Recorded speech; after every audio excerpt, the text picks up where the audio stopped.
Shalom Bapak Ibu semua, apa kabar? Puji Tuhan. Baru saja kita melewati tanggal 25 Desember tahun 2021. Dan saya percaya Bapak Ibu semua pasti merayakan Natal dengan penuh sukacita. Dari tempat ini, Boksu Willy juga mengucapkan selamat hari Natal kepada Bapak Ibu semua. Kiranya damai, sukacita dan berkat-berkat yang melimpah dari Tuhan kita Yesus Kristus melimpah atas Bapak Ibu dan keluarga dimanapun Anda berada. Puji Tuhan, hari ini kita kembali ada di khotbah minggu. Dan tema khotbah minggu ini adalah orang Kristen meninggal dikremasi atau dikubur. Nah, saudara, hari-hari ini banyak pertanyaan yang muncul dari orang Kristen sendiri. Tentang orang Kristen yang meninggal nih, sebaiknya dikremasi atau dikubur. Nah, khotbah minggu kali ini akan menjawab pertanyaan ini. Mari kita mulai. Apa itu kremasi? Kremasi merupakan salah satu cara penanganan jenazah yang dipraktikkan dalam budaya tertentu. Nah, jenazah tidak dikuburkan ke dalam tanah, melainkan dibakar seluruhnya sampai tersisa abu dari tulang-tulang. Lalu abu itu selanjutnya disimpan di tempat khusus dan diberikan kepada anggota keluarga yang ditinggalkan. Ada keluarga yang menyimpan abu itu di rumah, ada pula yang membuangnya ke suatu tempat. Ada yang terus berdoa di depan tempat abu dan mendoakan almarhum. Ada yang sekedar menaruhnya di rumah tanpa melakukan ritual apapun. Nah, itu masing-masing. Nah, bagaimana dengan kita orang Kristen? Saya tidak bahas bagaimana penanganan daripada abu itu. Yang saya bahas adalah bagaimana dengan penanganan orang Kristen. Apakah meninggal itu dikremasi atau dikubur? Nah, saudara, hari ini kita akan belajar. Kita melihat ya. Orang Kristen hari-hari ini memang banyak yang bingung nih. Banyak juga bertanya ke saya pribadi, boleh atau tidak orang Kristen dikremasi? Lalu orang Kristen meninggal sebaiknya dikremasi atau dikubur? Nah saudara, seperti biasalah. Pasti sesuatu hal itu banyak pro dan kontranya yang bermunculan, terutama juga di seputaran isu ini. Sekarang kita bahas yuk, kontra yang menolak dulu. Mereka yang menolak kremasi pada umumnya memaparkan beberapa argumen seperti ini. Yang pertama, Alkitab di kitab Kejadian 3:19 mengajarkan dari debu kembali menjadi debu. Bukan dari abu kembali menjadi abu. Nangkap ya? Kedua, praktik pemakaman yang umum dalam Alkitab adalah penguburan.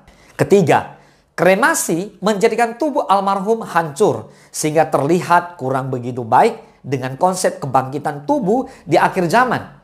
Beberapa penolak kremasi bahkan meyakini bahwa tubuh yang hancur karena kremasi tidak bisa dibangkitkan lagi. Sekarang gimana dengan yang pro atau yang menyetujui dengan kremasi ini? Saudara, mereka yang menyetujui kremasi juga mengajukan beberapa argumen. Pertama, cara pemakaman tidak mempengaruhi keselamatan almarhum. Kedua, Allah sanggup membangkitkan tubuh yang sudah hancur sekalipun. Yang ketiga, beberapa budaya memang melakukan kremasi.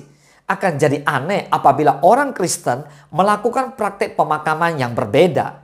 Dan yang keempat, di beberapa tempat biaya kremasi lebih murah daripada penguburan. So, tempat-tempat seperti yang ada di Hong Kong, di Singapura, mau nggak mau mereka harus memilih dikremasi. Nah, sekarang bagaimana kita menyikapi perdebatan ini? Apakah sesuai dengan Alkitab atau akal budi Kristiani? Apakah boleh atau tidak dikremasi? Mari kita bahas yang pertama. Alkitab tidak pernah menyatakan bahwa kremasi adalah sebuah dosa. Kalimat dari debu kembali kepada debu di kitab Kejadian 3 ayat 19 perlu dipahami secara tepat. Alkitab memberikan beberapa petunjuk bahwa tokoh-tokoh Alkitab maupun orang-orang Yahudi pada umumnya tidak memahami ayat ini. Sehingga apa? Mereka mengerti bahwa seolah-olah ini sebagai sebuah keharusan bagi penguburan ke dalam tanah. Sebagai contoh, nenek moyang Israel dikuburkan dalam sebuah gua. Lihat, Kejadian 50:12. Anak-anak Yakub melakukan kepadanya seperti yang dipesankannya kepada mereka. Kejadian 50:13. Anak-anaknya mengangkut dia ke tanah Kanaan dan mereka menguburkan dia dalam gua di ladang Makpela yang telah dibeli Abraham dari Efron, orang Het itu, untuk menjadi kuburan milik, yaitu ladang yang di sebelah timur Mamre. Lazarus juga dikuburkan di goa. Kita lihat Yohanes 11 ayat 38. Maka masgulah pula hati Yesus, lalu ia pergi ke kubur itu. Kubur itu adalah sebuah gua yang ditutup dengan batu. Yesus juga dikuburkan di sebuah gua. Matius 27 ayat 58 sampai 61. Ia pergi menghadap Pilatus dan meminta mayat Yesus. Pilatus memerintahkan untuk menyerahkannya kepadanya. Dan Yusuf pun mengambil mayat itu, mengapaninya dengan kain lenan yang putih bersih, lalu membaringkannya di dalam kuburnya yang baru yang digalinya di dalam bukit batu. Dan sesudah menggulingkan sebuah batu besar ke pintu kubur itu, pergilah ia. Tetapi Maria Magdalena dan Maria yang lain tinggal di situ, duduk di depan kubur itu. So, secara tradisi kita lihat banyak orang kaya Yahudi yang dikuburkan di goa. Jika benar demikian, tulang-tulang yang tersisa dari jenazah itu tidak benar-benar hancur. Sisa tulang-tulang yang ada dimasukkan ke dalam sebuah kotak bersama-sama dengan tulang-tulang lain dalam keluarga tersebut. Jadi dari debu kembali kepada debu. Tidak boleh dipahami pada penguburan di dalam tanah. Lalu contoh lain yang patut kita pikirkan adalah penguburan Saul dan anak-anaknya di 1 Samuel 31 ayat 11 sampai 13. Ketika penduduk Yabes Gilead mendengar tentang apa yang telah dilakukan oleh orang Filistin kepada Saul, maka bersiaplah segenap orang gagah perkasa. Mereka berjalan terus malam-malaman, lalu mengambil mayat Saul dan mayat anak-anaknya dari tembok kota Bet-Sean. Kemudian pulanglah mereka ke Yabes dan membakar mayat-mayat itu di sana. Mereka mengambil tulang-tulangnya lalu menguburkannya di bawah pohon tamariska di Yabes. Sesudah itu berpuasalah mereka 7 hari lamanya. Saudara, tentara Israel kalah telak dari pasukan Filistin di waktu itu. Lalu Saul dan anak-anaknya terbunuh dan tubuh mereka dipotong-potong serta ditancapkan di tembok kota Filistin sebagai bentuk penghinaan. Lalu orang-orang Israel di Yabes Gilead lantas mengambil mayat itu untuk memberikan penguburan yang pantas bagi Saul dan anak-anaknya. Menariknya, penduduk kota itu memutuskan untuk membakar mayat-mayat tersebut, baru menguburkannya di bawah sebuah pohon. Mereka menganggap bahwa menguburkan anggota-anggota tubuh yang sudah terpotong-potong lebih memalukan keluarga Saul daripada membakar mayat-mayat mereka. Alkitab tampaknya tidak memberi petunjuk negatif apapun terhadap tindakan ini.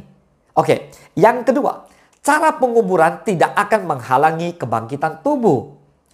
Keyakinan sebagian orang bahwa kremasi dapat menghalangi kebangkitan tubuh merupakan penghinaan terhadap kuasa kebangkitan Kristus. Kebangkitannya berkuasa atas segala macam cara kematian dan penguburan. Lagi pula konsep itu tidak adil bagi orang-orang Kristen yang meninggal dunia dengan cara yang tidak wajar.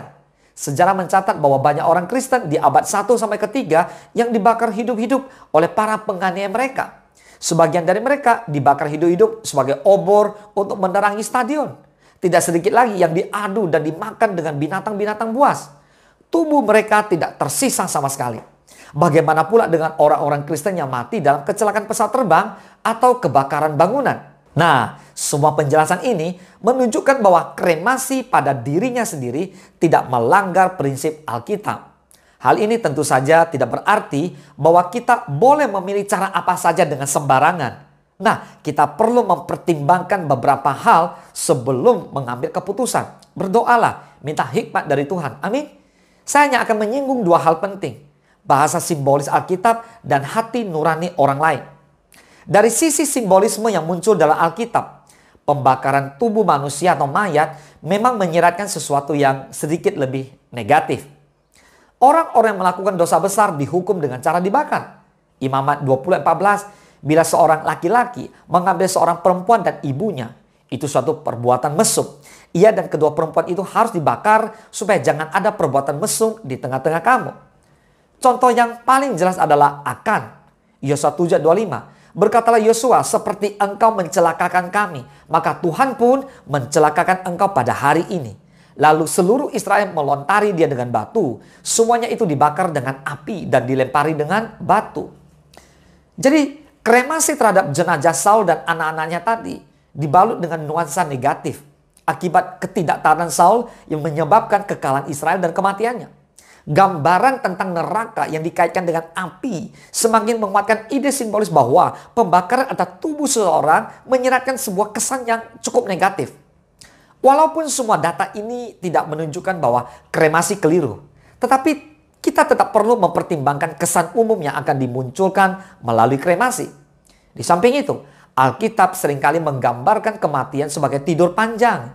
Ide yang disyaratkan mungkin adalah ketenangan dan istirahat dalam penantian yang berpengharapan. Nah, ide ini akan lebih kuat diungkapkan melalui penguburan ke dalam tanah daripada kremasi. Lihat, Paulus secara khusus menggambarkan kematian dan kebangkitan tubuh dengan metafora pertanian. Biji yang ditanam ke dalam tanah akan diubah menjadi tanaman. 1 Korintus 15 ayat 37 dan 38. Dan yang engkau taburkan bukanlah tubuh tanaman yang akan tumbuh, tetapi biji yang tidak berkulit, umpamanya biji gandum atau biji lain. Tetapi Allah memberikan kepadanya suatu tubuh seperti yang dikehendakinya. Ia memberikan kepada tiap-tiap biji tubuhnya sendiri. Metafora ini sekali lagi akan lebih mudah tersampaikan melalui penguburan ke dalam tanah daripada kremasi. Saudara, selain bahasa simbolis Alkitab yang berhubungan dengan kematian, mayat, dan api, kita juga perlu menimbang hati nurani orang lain. Kita tidak boleh melupakan sebuah poin penting. Penguburan bukan hanya masalah pencampakan atau penghancuran jenazah. Jika sekedar pembuangan mayat, mengapa mayat itu tidak dibuang saja ke tempat tertentu? Dalam banyak budaya, penguburan mencerminkan perhatian, penghargaan, dan kasih sayang terhadap almarhum. Nilai kultural inilah yang perlu kita pertimbangkan. Pertanyaannya nih, apakah itu berarti etika Kristen ditentukan oleh budaya? No, jelas tidak. Namun Alkitab berkali-kali mengajarkan kita tidak menjadi batu sandungan bagi orang lain. Apa yang boleh dilakukan tidak selalu harus dilakukan jika itu berpotensi menimbulkan batu sandungan bagi orang lain. 1 Korintus 8:13. Karena itu apabila makanan menjadi batu sandungan bagi saudaraku, aku untuk selama-lamanya tidak akan mau makan daging lagi, supaya aku jangan menjadi batu sandungan bagi saudaraku. Jadi, jawaban untuk pertanyaan apakah orang Kristen meninggal sebaiknya dikremasi atau dikubur adalah sebagai berikut. Saudara, kita perlu mengingat bahwa kremasi atau penguburan ke dalam tanah sama-sama tidak melanggar prinsip-prinsip Alkitab. Dengan kata lain, isu ini sebenarnya sekunder. Dalam hal ini, tidak ada kebenaran yang dikompromikan apabila kita melepaskan kebebasan kita sebagai orang Kristen. Berpijak pada prinsip ini, maka sebaiknya kita menggunakan akal budi Kristiani dengan cermat dan tepat untuk memutuskan apakah jenazah orang yang kita cintai sebaiknya dikuburkan ke dalam tanah atau dikremasi. Pilihlah opsi yang tidak ofensif terhadap keluarga besar, terutama jika mereka yang belum mengenal Allah.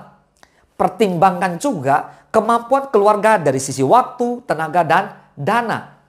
Sebagai contoh, pemilihan metode penguburan ke dalam tanah perlu dipertimbangkan apabila keluarga mampu secara finansial dan mau merawat makam. Cara ini banyak hal lebih memberi ruang untuk menunjukkan kepedulian terhadap anggota keluarga dan bisa menjadi sarana berkumpul dengan keluarga yang lain. Jika makam tidak pernah dikunjungi atau dibersihkan, maka akan menimbulkan kesan negatif bagi anggota keluarga yang tidak Kristen. So, walaupun penghormatan mereka terhadap almarhum seringkali berlebihan dan melanggar firman Tuhan, tetapi paling tidak mereka sangat menghormati orang tua atau anggota keluarga mereka, bahkan yang sudah meninggal sekalipun.